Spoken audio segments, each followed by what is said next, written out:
Et si on plongeait au cœur d'une liste immense pour faire une petite sélection des titres de ma wishlist qui me feraient le plus envie?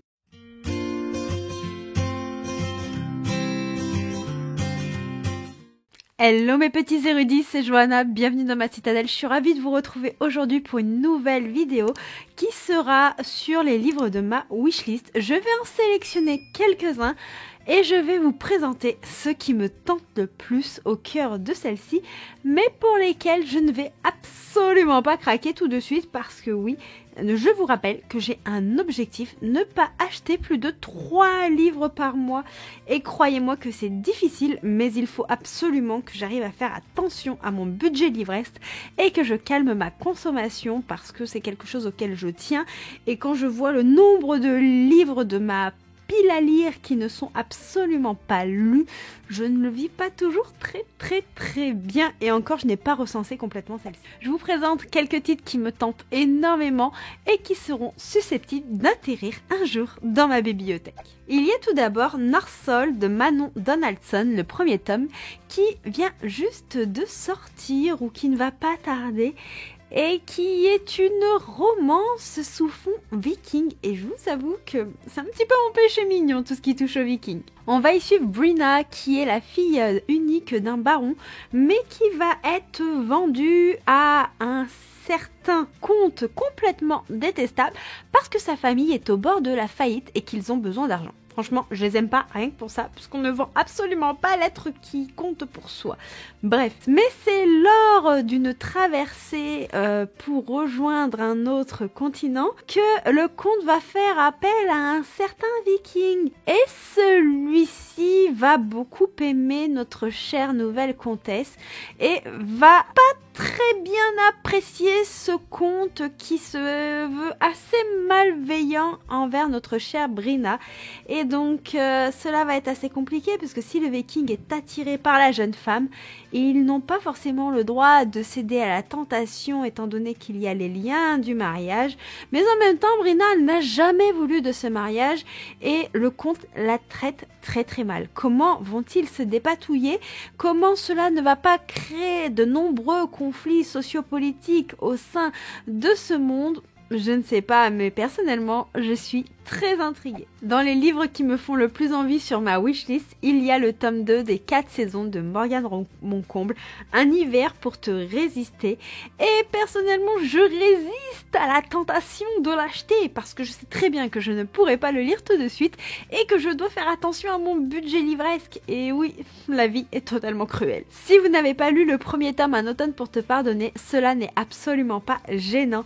Ce sont des tomes compagnons, donc vous pouvez très bien lire celui qui vous tente le plus. Et ici, on sera dans le milieu du patinage artistique auprès de Lily qui n'a qu'une seule obsession, remporter la médaille d'or. Mais elle va vite déchanter parce que si son nouveau partenaire est un homme qu'elle admire depuis des années, Orion, celui-ci se veut être un être complètement détestable et quand on est déçu de son idole, c'est toujours très compliqué. Dans les livres de ma wishlist, il y a Rouge de Pascaline Nolo qui me tente énormément. Alors déjà, j'étais très intriguée puisqu'il est sorti dans la même collection et à peu près au même moment que la Guilde des Ombres de Anatrice chez Pocket. Et là, on est dans une réécriture très sombre de, devinez, au vu de la couverture? Allez, je suis sûre que vous avez deviné, du petit chapeau en rouge, bien entendu.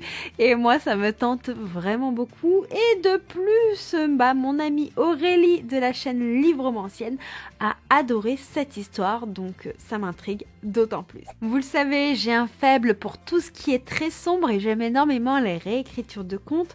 Donc il y a Hook de Emily McIntyre publié chez Plume du Web, qui est une dark romance qui me tente énormément sur le thème de Peter Pan. On est sur une histoire de vengeance puisque James a toujours voulu se venger de Peter. Apparemment, il y a des choses du passé qui ne sont toujours pas digéré et donc il va saisir l'opportunité de sa vengeance quand la fille de Peter, Wendy, va débarquer dans son bar. Wendy a 20 ans Et quand elle va arriver auprès de James, il se dit ce serait bien que je puisse la séduire pour pouvoir faire souffrir Peter. Sauf que vous vous doutez qu'il va voir en la jeune femme plus qu'un simple pion et qu'il peut se faire prendre à son propre jeu. Wendy, elle a toujours grandi à l'écart dans une famille riche et un père qui ne s'occupait pas d'elle. Et quand elle va faire la rencontre de James, elle va découvrir le monstre qu'il est réellement et pourquoi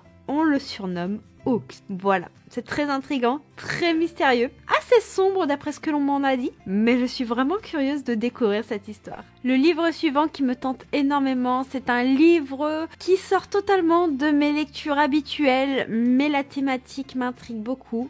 Il s'agit de M'asseoir 5 minutes avec toi de Sophie Jomain. Je n'ai jamais lu de livre de cette autrice, mais j'en entends vraiment de très bons retours. Et ici, on va y suivre Claire et Julien, un couple qui avait tout pour être heureux, qui a toujours rêvé d'être parents, mais leur histoire va vite se compliquer. Ils vont être mariés, ils vont vivre une vie un petit peu parfaite, mais ils vont avoir une fille hors du commun. Celle-ci est atteinte d'un handicap et ça va bouleverser tout leur quotidien, mais surtout leur vie de couple va tourner autour d'elle et Julien va avoir beaucoup de mal à le supporter. C'est une histoire qui se veut très émouvante, c'est une histoire qui se veut assez difficile, mais je sais pas si je l'ai assez mentionné dans les vidéos, mais pour moi le handicap est une thématique qui me touche énormément de par mon ancien métier, de par des personnes de ma famille qui sont atteintes de handicap, et de ce fait, je vous avoue que quand il y a des lectures avec ce genre de thématique, j'ai envie de les découvrir,